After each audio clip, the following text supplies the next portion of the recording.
All right, kid. You ready for an adventure? There's always a bigger fish. The Mandalorian is back on mission, and the season may have just started, but it looks like he's already accomplished his quest. And of course, nothing goes to plan, and the whole thing immediately goes sideways, pretty much immediately. Directed by Rachel Morrison, Chapter 18, The Mines of Mandalore, shows us just what's become of the planet Mandalore since the Empire turned it to glass. We're gonna see if it's as bad as the rumors make it out to be. Plus, the survival of an ancient Star Wars species long thought to be extinct. We're gonna break all of that down, plus show why this series might be setting up little old Djarin to become one of the greatest Mandalorians in the galaxy. Before we get into that, you know the deal. Spoilers from here on out, so if you haven't seen this episode yet or you just don't want to hear us talk about it, hop in your nearest refurbished prequel-era starfighter and I'll try spinning, that's a good trick. I swear on my name and the names of the ancestors that I shall walk the way of the Mandalore. Okay, now that we're past the spoiler warning, let's get to the big takeaways, and one of them is a lot bigger than the others, if you know what I'm talking about. Mando does the thing! He completes his quest pretty much right out the gate, doing what the armorer told him he would need to do to be absolved of the unforgivable sin of taking his helmet off, according to the Children of the Watch, his wingnut religion. So I guess he's not going to spend all season trying to do that this time around. However, this has some pretty huge ramifications, whether he knows it or not. Just based on his many heroic feats so far, Din's devotion to his belief system, and the possible feats that lie ahead of him, he could be on his way to becoming the next best thing to Mandalore the Great. For example, that is a mythosaur, long thought to be extinct because the ancient Mandalorians were said to have hunted them into extinction, but guess what? Clearly not extinct, and seeing one here pretty much guarantees that we're going to see it again, especially if this whole Mandalore business keeps up. And Din Djarin will be forced to either tame this thing or punish it for existing by killing it so it is dead, because apparently they like to kill mythosaurs on Mandalore. I don't know. He'll figure it out. Now bear in mind, this is all theory and speculation, but it is entirely possible that the writers of this series are setting Din Djarin up to be one of the greatest Mandalorians in the galaxy, the next Mandalore the Great. You are a Mandalorian. Your ancestors rode the great mythosaur. Now, Mandalore the Great was a person, an ancient Mandalorian mentioned by the armorer way back in Season 1 and mentioned again in this episode. The idea is that Mandalore the Great was a mythic Mandalorian hero who had many incredible feats, that kind of thing. The concept is similar to, but not identical to Mandalore the Ultimate, who is from the Star Wars Legends continuity and has unfortunately been swept from existence. Now, thanks to the lore plaque conveniently placed near the living waters beneath the Mines of Mandalore, one of the epic feats performed by Mandalore the Great was taming the great mythosaur, something that Din Djarin may be on his way to doing one way or the other.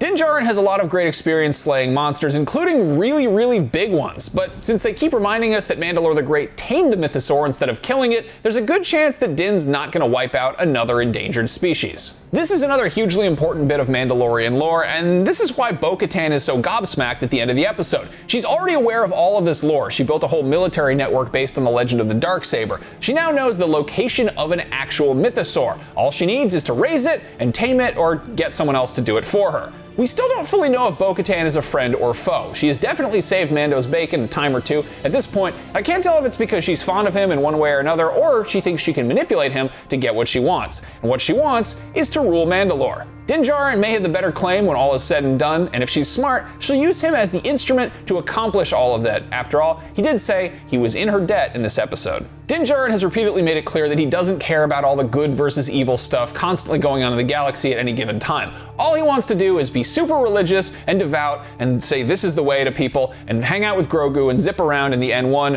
which, I don't know, he's not going to do bounty hunting in that thing. It doesn't have any seats for it. But anyway, he already wields the Darksaber, and if he's able to tame the mythosaur, he'll be able to reunite Mandalore and retake the planet. Taming a mythosaur, obviously, is no small feat, no pun intended, but he's got a secret weapon. The beast may be huge, but size matters not.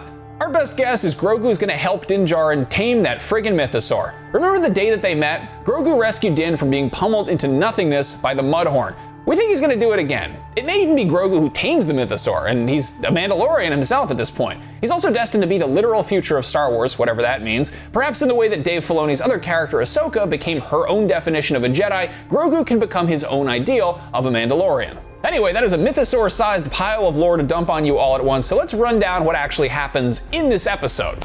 The episode picks up with Din and Grogu visiting Peli Motto on Tatooine on Bunta Eve, which is of course the Huttese holiday celebrated by pod racing, fireworks, pod racing, drinking, gambling, and of course, more pod racing, just like they did in The Phantom Menace. Mando asks if Peli had a line on a memory circuit for an IG assassin droid, and she doesn't, but she does have a barely functioning R5-D4 who is still falling apart just like when we met him and his bad motivator way back in A New Hope. R5 is going to help Din figure out if Mandalore has breathable air or not because rumor has it the Empire poisoned it. Seems like a self-contained life support system and an atmosphere sensor would be ubiquitous technology in a spacefaring galactic civilization dependent on faster-than-light ships, but sure, you could also drag a sentient trash can to another planet to tell you if the air will kill you. That works too, I guess. Then again, this isn't a natural atmospheric hazard. Mandalore supposedly became poisonous during the Night of 1,000 Tears and the Great Purge. We gotta look at this devastating event in the Armorer's recap during the Book of Boba Fett, and most, if not all, surviving Mandalorians seem to believe the rumor that the planet is thoroughly scorched earth and they cannot return there, or else they will die or will probably get very sick in the process. It's pretty similar to the doom of Valeria in the Game of Thrones universe, except here, it seems like all that belief is built on a rumor that isn't actually true.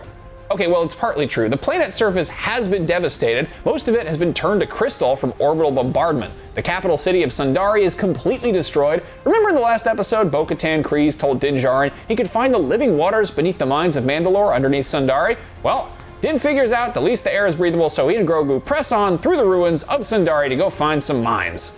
They're met with some resistance. First, they are ambushed by a group of burly six-armed Morlock-looking aliens, which I don't think we've ever seen before. Later in the episode, Bo-Katan identifies them as Alamites, creatures who lived in the wastelands outside the city before the Purge. And now they're alive, so clearly the air isn't poisonous, and they're doing just fine, which honestly seems like kind of a nuisance more than anything else.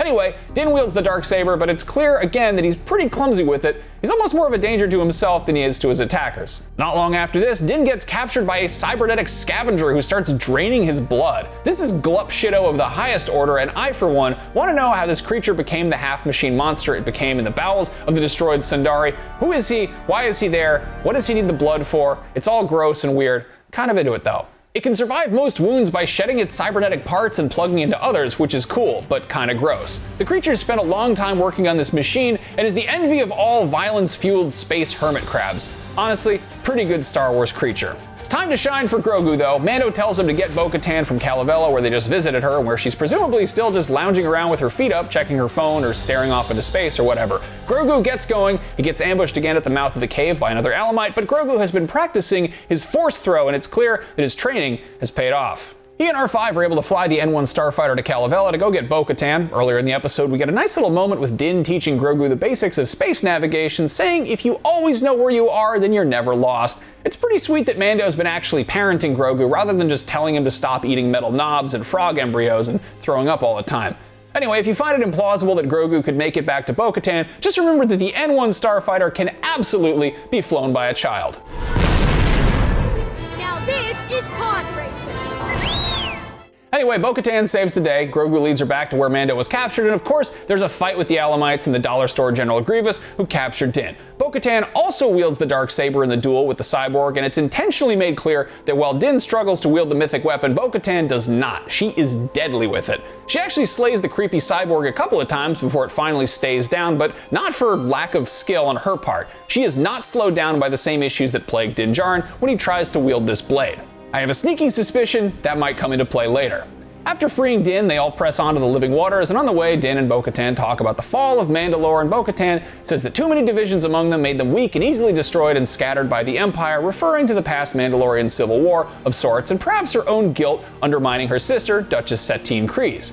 Once they reach the living waters, Bo-Katan reads the very handy information plaque on the wall. These mines date back to the age of the first Mandalore. According to ancient folklore, the mines were once a mythosaur lair. She goes on to read that Mandalore the Great tamed the mythical beast, which seems an awful lot like it's laying some groundwork for Din's destiny. It is from these legends that the skull signet was adopted and became the symbol of our planet. This Easter egg you've seen everywhere, including on Boba Fett's armor, on flags outside Maz Kanata's castle, tattooed on a bunch of dudes at Comic-Con. I opted for the other thing on Boba Fett's armor, which seemed less played out at the time. Anyway, Din gets all solemn and takes off his jetpack and does a kind of self-baptism thing while reciting the creed, except it's not a shallow lake. He takes a wrong step and is weighted down by all that Beskar, so he sinks like an expensive rock, and Bo-Katan has to dive in after him, and they go deep. And here's where we saw the biggest Easter egg of the episode, the Mythosaur, opening its eyes and tusks as they pass up toward the surface. And apparently, water pressure isn't really a thing on Mandalore, but whatever, it's Star Wars. Din only seemed partially conscious as all this was happening, but Bo-Katan absolutely saw this thing, and I think she knows what she saw down there. And that is where the episode abruptly ends, and I think there's more in store. They did not just introduce a Mythosaur intending for us to never see it again. Based on the way the Book of Boba Fett paid homage to King Kong when Boba Fett was riding a Rancor across the rooftops of Mos Espa, Mando seems like he's gonna have to face off with that thing, either killing it or taming it. Whatever happens, it's gonna be pretty cool to look at. But the important thing is, will he do it in his own name for his people, or will Bo-Katan get him to do it for her? Let us know what you think in the comments. And more importantly, what did you think of Chapter 18? Is Bo-Katan a friend or a foe? Are they gonna ride the Mythosaur? And could Din Djarin become the next Mandalore the Great? And of course, how are you celebrating Bunta Eve this year? Drinking or pod racing? Or gambling? Or pod racing? Or both? Let us know down in the comments below. Thank you for watching this episode of Cannon Fodder. I'm Max Scoville, and for more Mando, here's why those space pirates are a link to the return of the First Order, so make sure to check that out, and don't forget to follow and subscribe to IGN wherever you like to watch. This is The Way. I'll see you next week.